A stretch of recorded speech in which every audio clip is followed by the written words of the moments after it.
What's going on, everyone? It's your average consumer, and today I've got a video for you guys about my impressions of the iPhone 6 Plus after 48 hours. So let's not waste any time. Let's get right into it.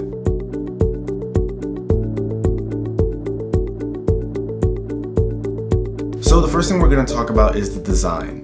Now, the iPhone 6 Plus is obviously a very large phone, but after using it for a little bit, I do think that I can get used to it. Not completely there yet, but I do think it's manageable. Now, there is a feature on the 6 Plus that allows you to double tap the home button, not press, just double tap, and it'll bring down the top of the screen and it'll allow you to use it with one hand.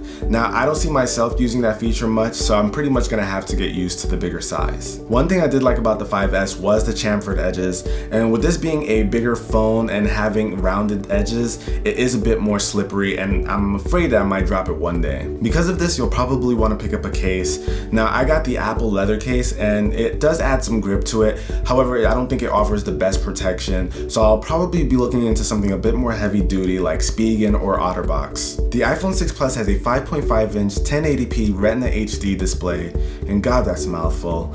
But I do enjoy using it. It has great color, contrast, and viewing angles, so when you're watching video, it's definitely a nice experience, and I think this is a good step for Apple moving forward. Even though on paper the Apple A8 processor in the 6 Plus doesn't have the most impressive specs, with a dual-core CPU clocked at 1.4 GHz and a single gig of RAM, it's a lot more powerful than it seems, and using it so far has been a very smooth experience for me, and it actually stacks up pretty well against the competition. Now, another area the 6 Plus performs well in is the camera. It has an 8-megapixel shooter, but don't let that fool you. This is probably the best camera I've used on a phone so far. With some decent light, you can get off some really great shots, and because the 6 Plus has optical image stabilization, you can get some really nice low light shots as well.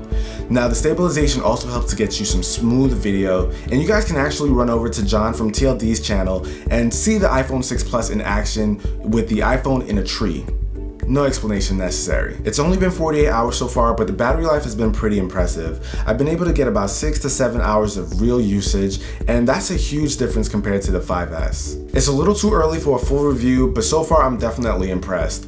But that's about it for this video, guys. Hopefully you enjoyed it. If you did, be the cool guy that gives it a thumbs up, and subscribe to the channel for more content from me. Till the next video, guys, it's your average consumer. Peace.